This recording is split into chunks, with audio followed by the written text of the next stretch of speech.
Les empreintes végétales, une découverte ou une observation du docteur Jean Volckringer.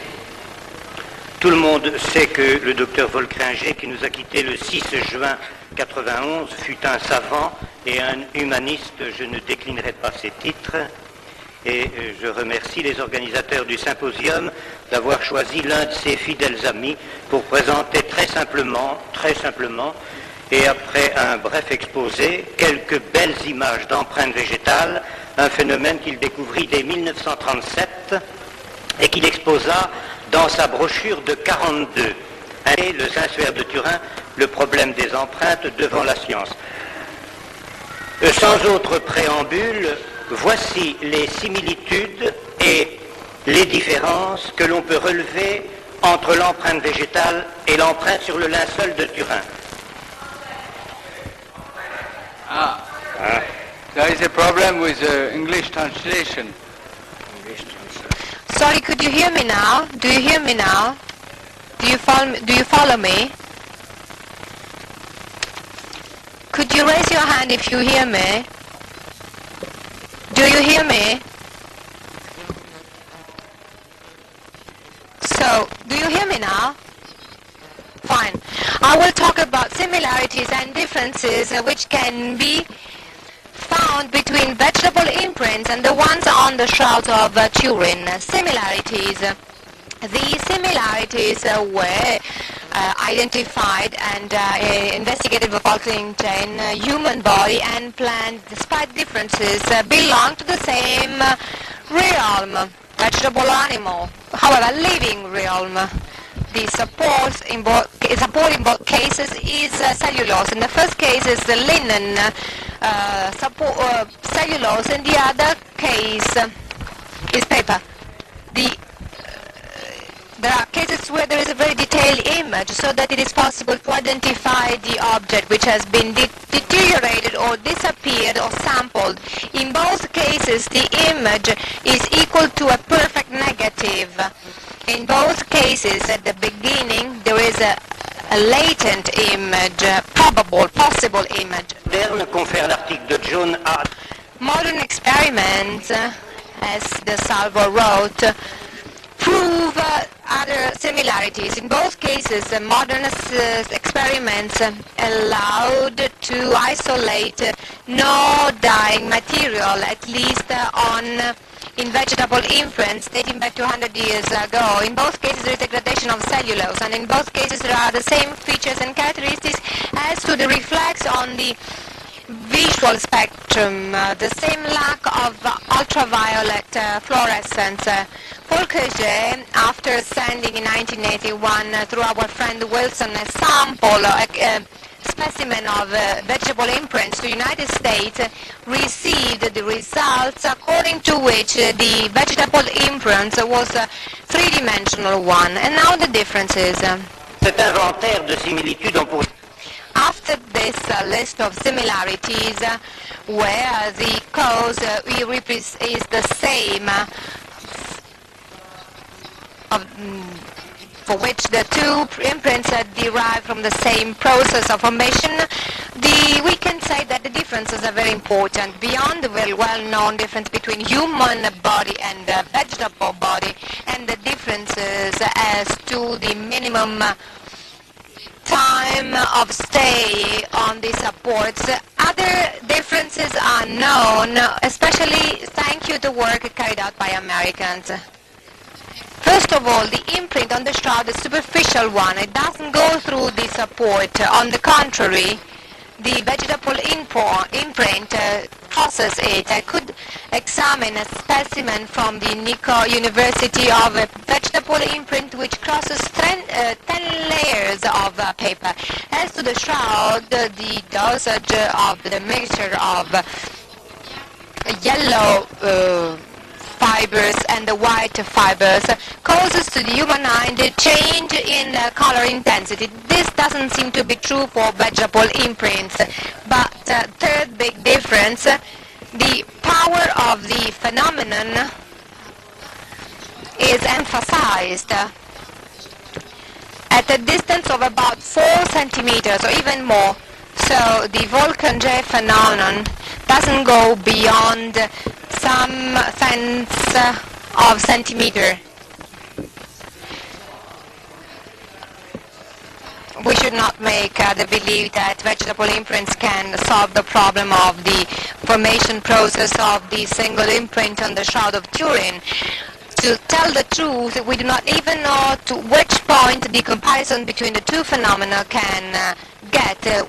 While waiting for an answer to it, the discovery of vegetable imprints by Volckringer has at least one certain interest, the one which is clear, that is to prove that contrary to what we could think and to what is said, there is in nature natural imprints which produce, as Ribay showed, images, very nice images, the only one which are very close to the shroud one because of their perfection.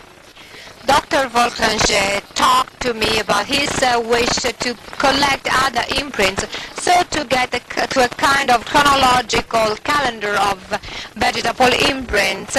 So, supported by his advice, I started working, and now we have imprints of every kind of plants like fungi or algae, but we have not yet reached the conclusions. I could find in herbals characteristic imprints which formed in a few years, while Volckringer had very old imprints, very ancient imprints. The calendar he wanted to set up is now starting to be worked out. As to the rapidity record for fabrication and formation of imprints, it's a Kolchak sample which has this record. The image was visible the week after 5 months of staying of the individual or of the organism on its support. After a few years, does the plant have no more power to cause an imprint? So what does it happen? After 80 years, as Volckringer did, it is laid on another paper. It doesn't cause any imprint anymore, but a counter imprint. Everywhere where the plant is, there is protection of the paper, and the paper yellows around the outline of the plant, drawing it, a very interesting phenomenon of counter-imprint. This interesting phenomenon suggested me many ideas of experiments on linen. I made some of those experiments on linen, on other cloth, on other fabrics. It works quite well. The only difference is that the process is slightly longer than the one on paper. And then Dr. Volckringer authorized me to photograph different imprints of every kind, pharmacy labels, imprints of samples of paint, varnish, even imprints, I found imprints in books of reproduction of plants in a work dating back to 1892. So it is possible to compare a vegetable imprint with an imprint of reproduction of a plant, which is not the same thing. They are imprints, true, but they have different features. And I would like to mention another paradoxical similarity between the shroud and the plant. In both cases, the formation process of the imprint are unknown up to now. However, we can note that this lack of knowledge should not automatically imply the doubt as to the authenticity of the one or the other, because the image as such, be it shroud or plant, can have features and qualities which sign in a way which marks its authenticity and which can make it identifiable. So we can notice that sometimes the conclusions reached do not devaluate or minimize the scientific and chemical work already carried out on the deep causes of the imprint. The study on the image does prevent us from attaching absolute value to quick conclusions which are not the same as certainties acquired through the studies. And now I'd like to show you some of the slides I brought here with me. I have here something very important. That is the original slide. The original copies of Volckringer. I'm not going to hand them out. I keep them with me, but if you're really interested, I'm at your disposal to show them. I show them to Professor Moroni. They are spectacular. You just can't believe your eyes because of the quality of those images. Before concluding, however, I would like to show you some of these slides. This is the author of the discovery, who at that time was quite young. Obviously, the light condition is not optimal. We see a plant here, which is found in a book of 1942, published in English by Professor Rex Morgan, an Australian professor. I'm a witness of how much Professor Volckringer was grateful to him for making his work known in Australia. And here we have another plant, the imprint of another plant. It is not the plant, though it seems a plant. It is the imprint of the plant. As I said before, there are not only imprints dating back to 1 century ago, but imprints dating back to 16, 17, 20 years. So this dates back to 67, so this was measured in 1992, so 15 years. It's kept in the PDPA herbarium. Sorry.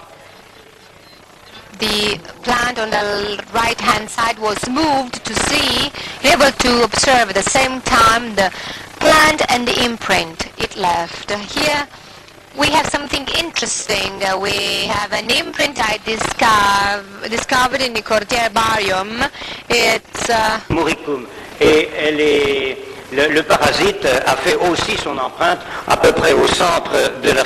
So all the leaf, and there was a parasite which left an imprint at the center of the leaf.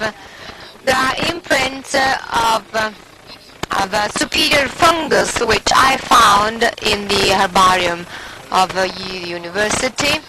Here you see the fungus on the, it's a mushroom. Les herbiers de champignons en lamelles très... It's mushroom on the, and you see this allows us to have the same imprint. And here we have something slightly different. Volckringer showed me paints and varnishes dating back to 1902 or even before that date. Actually, it's 1890. We have samples of varnishes, green on the right-hand side and the imprint of each sample on the left-hand side.